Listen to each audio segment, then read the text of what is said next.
quoi? Saute. On parle rapidement au paragraphe 124 pour terminer. C'est ce qu'il dit là. Au paragraphe 124. Il dit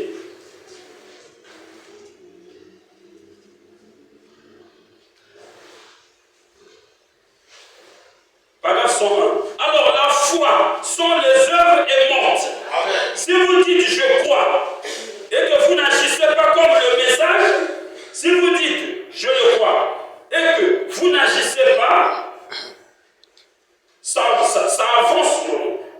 Si vous dites je crois et que vous n'agissez pas, ça vous avance en quoi? De dire que je crois et que vous n'agissez pas. Si vous dites que je crois et que vous n'agissez pas, ça vous avance en quoi?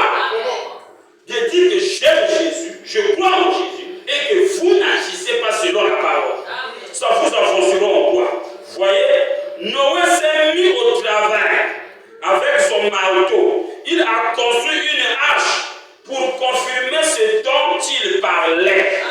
Noé, quand il a cru que Dieu allait détruire le monde, Noé s'est mis au boulot. Il a pris son marteau, il a commencé à construire l'arche.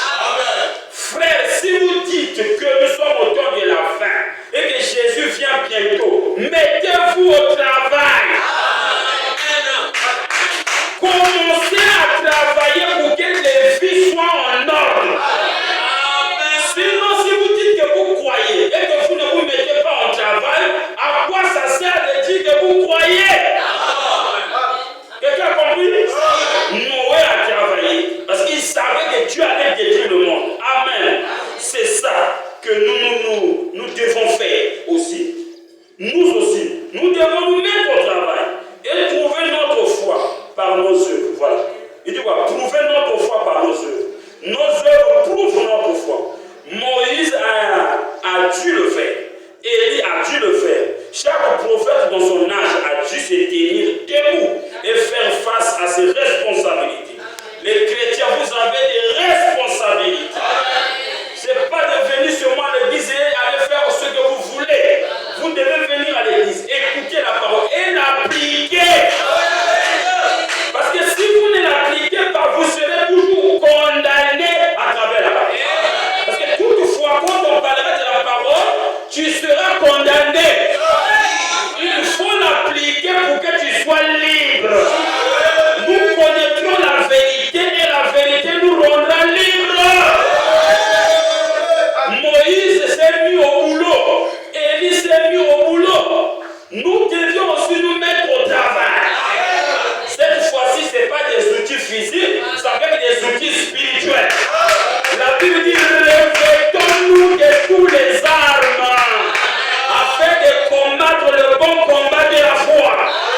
Celui qui montait, qui ne monte plus. Il dit la vérité. Celui qui était volé, qui ne vole plus. Il travaille. Alléluia. Celui qui était adultère, qui lui demande pardon. Et qu'il vive une vie sainte. Dites Amen. À quoi bon ça sert de dire que nous croyons? Mais nous faisons maintenant autre chose. Quand on croit, on doit se mettre au travail. Sinon, chaque fois la parole de Dieu nous condamnera.